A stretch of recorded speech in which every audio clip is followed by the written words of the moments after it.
Kinjarapu family jackpot కొట్టింది. అబ్బాయి రామ్మోహన్ నాయుడికి కేంద్ర మంత్రి పదవి దక్కింది. బాబాయ్ అచ్చెన్నాయుడికి రాష్ట్ర కేబినెట్లో బెర్తు దొరికింది. 6 సార్లు ఎమ్మెల్యేగా గెలిచిన అచ్చెన్నాయుడు సీనియారిటీని పరిగణలోకి తీసుకుని కేబినెట్లో చోటు కల్పించారు. శ్రీకాకుళం జిల్లా నుంచి అచ్చెన్న ఒక్కరికే మంత్రి పదవి ఇచ్చారు. దీంతో మిగతా ఆశావాహులందరికీ నిరాశ తప్పలేదు. పదవులు ఆశించి భంగపడ్డ శ్రీకాకుళం నేతలెవరో చూద్దాం. ఏపీ ముఖ్యమంత్రి చంద్రబాబు నాయుడి మంత్రివర్గంలో అనేక జిల్లాలకు 2 చొప్పున మంత్రులున్నారు.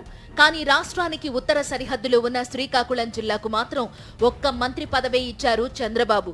దీంతో ఈ జిల్లా నుంచి పదవులు ఆశించిన సీనియర్ ఎమ్మెల్యేలు నిరాశకు గురయ్యారు. శ్రీకాకుళం ఎంపీగా 3వ సారి గెలిచిన కింజరాపు రామ్మోహన్ నాయుడికి ప్రధాని మోదీ కేబినెట్లో మంత్రి పదవి లభించింది. అదేవిధంగా అసెంబ్లీకి వరుసగా 6 సార్లు ఎన్నికైన రామ్మోహన్ నాయుడి బాబాయి అచ్చెన్నాయుడికి చంద్రబాబు కేబినెట్లో మంత్రి పదవి ఇచ్చారు. అటు కేంద్రంలోనూ ఇటు రాష్ట్రంలోనూ ఒకే కుటుంబానికి మంత్రి పదవులిస్తారా, ఇతర సామాజిక వర్గాలను పట్టించుకోరా అనే ప్రశ్న శ్రీకాకుళం జిల్లా టీడీపీ వర్గాల్లో వినిపిస్తోంది. జిల్లా నుంచి ప్రధానంగా కూన రవికుమార్, బెందాళం అశోక్, గౌతు శిరీష మంత్రి పదవి ఆశిస్తున్నారు.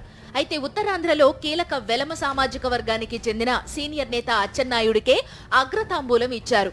ప్రతిపక్షంలో ఉన్నప్పుడు రాష్ట్ర పార్టీ అధ్యక్షుడిగా పనిచేయడంతో సామాజిక సమీకరణాలు పక్కన పెట్టి అచ్చెన్నాయుడికి బెర్త్ కేటాయించారు. తన అన్న కుమారుడైన ఎంపీ రామ్మోహన్ నాయుడికి కేంద్ర మంత్రి పదవి ఇవ్వడంతో రాష్ట్రంలో అచ్చెన్నాయుడిని కాకుండా మరొకరిని మంత్రివర్గంలోకి తీసుకుంటారని ఆశించారు. ఒకే కుటుంబం నుంచి కేంద్రంలోనూ రాష్ట్రంలోనూ మంత్రి పదవులు ఇవ్వడానికి చంద్రబాబు అంగీకరించరని జిల్లా నేతలు అనుకున్నారు. అయితే పార్టీ కష్టకాలంలో అండగా నిలిచారన్న ఉద్దేశంతో 2 చోట్ల ఒకే ఫ్యామిలీకి మంత్రి పదవులిచ్చేశారు. పార్టీ పట్ల విధేయత, సామాజిక వర్గ సమీకరణాల నేపథ్యంలో మంత్రి పదవి వస్తుందని పలువురు సీనియర్లు భావించారు. అయితే కింజరాపు ఫ్యామిలీకే చంద్రబాబు పెద్దపీట వేశారు. అందువల్లే జిల్లాలో మరో ప్రధాన సామాజిక వర్గమైన కాళింగులకు మొండిచేయి చూపారు. జిల్లా పార్టీ అధ్యక్షుడిగా పార్టీకి కష్టకాలంలో ఎదురొడ్డి పనిచేసినందుకు తప్పకుండా మంత్రి పదవి వస్తుందని ఆమదాల వలస ఎమ్మెల్యే కూన రవికుమార్ ఆశలు పెట్టుకున్నారు. గతంలో విప్గా పనిచేసిన అనుభవంతో ఈసారి తనకు కేబినెట్లో బెర్తుంటుందని భావించారు. కేంద్ర కేబినెట్లో వెలమ సామాజిక వర్గానికి చెందిన రామ్మోహన్ నాయుడికి అవకాశం ఇవ్వడంతో రాష్ట్ర కేబినెట్లో తప్పకుండా కాళింగులకు చోటు దక్కుతుందని, ఆ కోటాలో తనకే మంత్రి పదవి వస్తుందని భావించారు. ఇదే సామాజిక వర్గానికి చెందిన బెందాళం అశోక్ కూడా మంత్రి పదవిని ఆశించారు.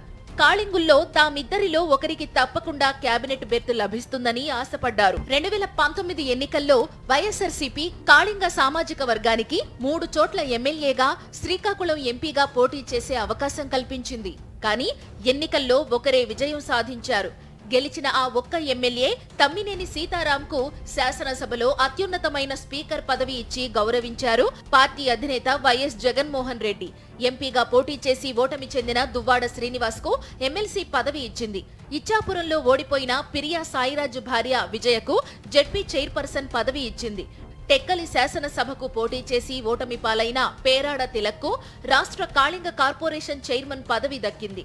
జిల్లాలో ప్రధానమైన వెలమ సామాజిక వర్గంతో సమానంగా వైఎస్ఆర్సీపీ హయాంలో కాళింగులకు పదవుల విషయంలో ప్రాధాన్యం దక్కింది.